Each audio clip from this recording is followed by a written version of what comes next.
Niger Delta are to be blamed for underdevelopment in the region. The Niger Delta is a region located in the south-south of Nigeria.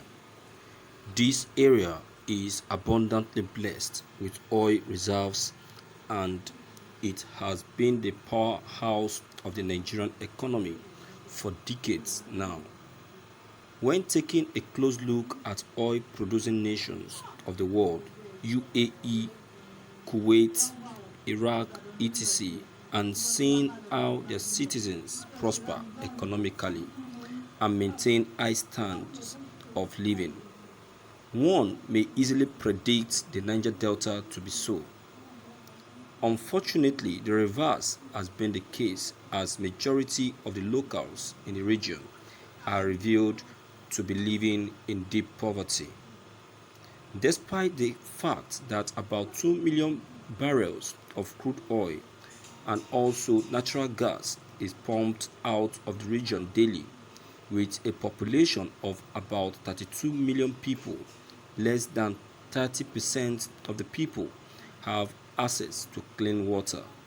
The government and various oil companies have played a role in contributing to poverty by allowing soil pollution and oil spillage to pollute the lands and rivers, making it unfit for farming and fishing, which has contributed to the spread of poverty in the land.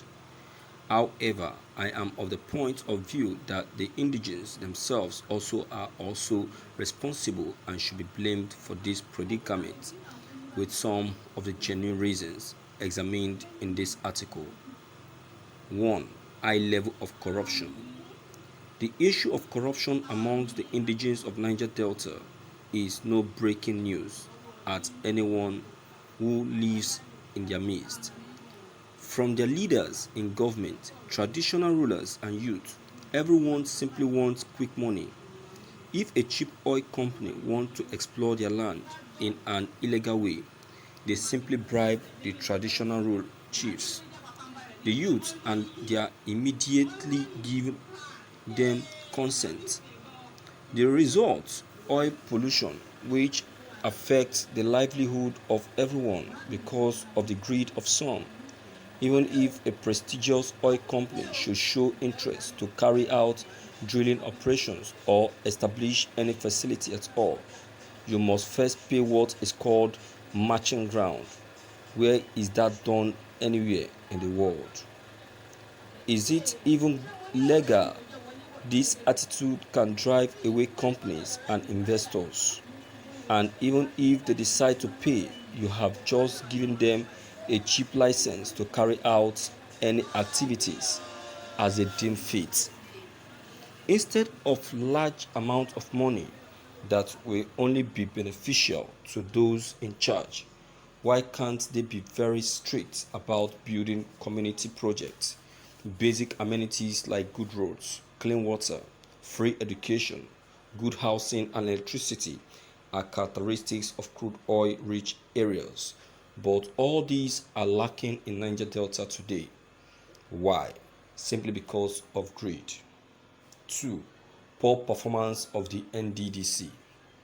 The Niger Delta Development Commission (NDDC) is a ministry that was established 18 years ago to address the issue of underdevelopment in the Niger Delta. But so far down the line, what have they done? How many schools or hospitals have they established?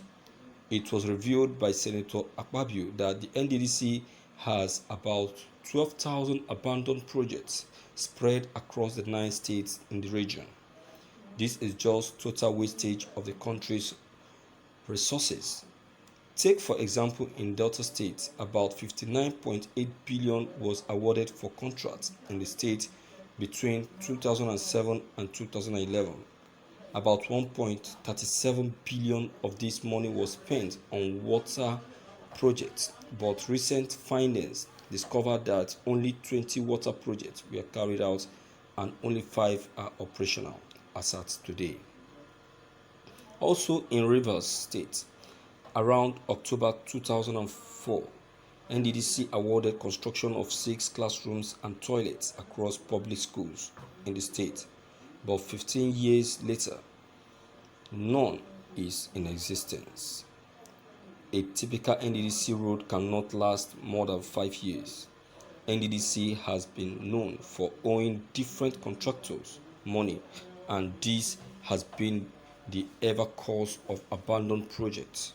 Underfunding by the federal government will be an invalid argument, because even recently they were appropriated 346 billion in the national budget.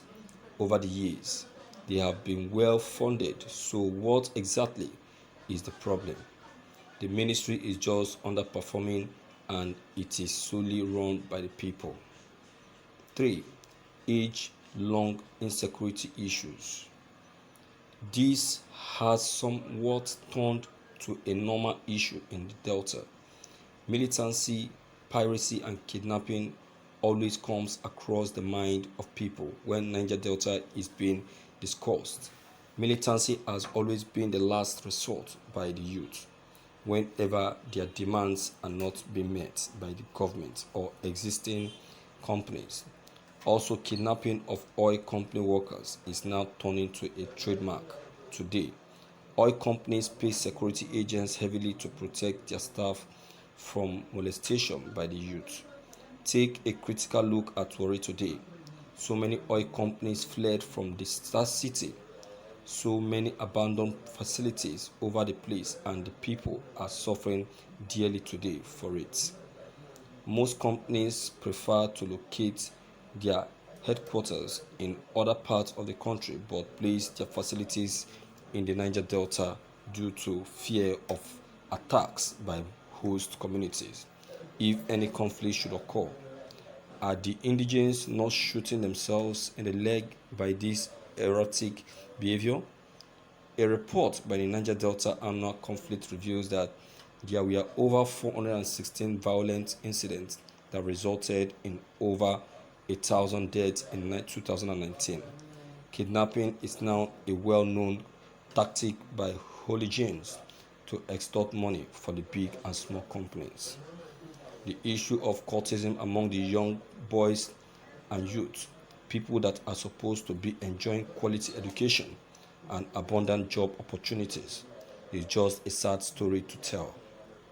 Politicians in the region will arm them with enough guns and weapons, use them as dogs during elections, and get into power. What next happens to armed boys? They employed. They go about causing harm and insecurity in the community, which then retards development in the long run.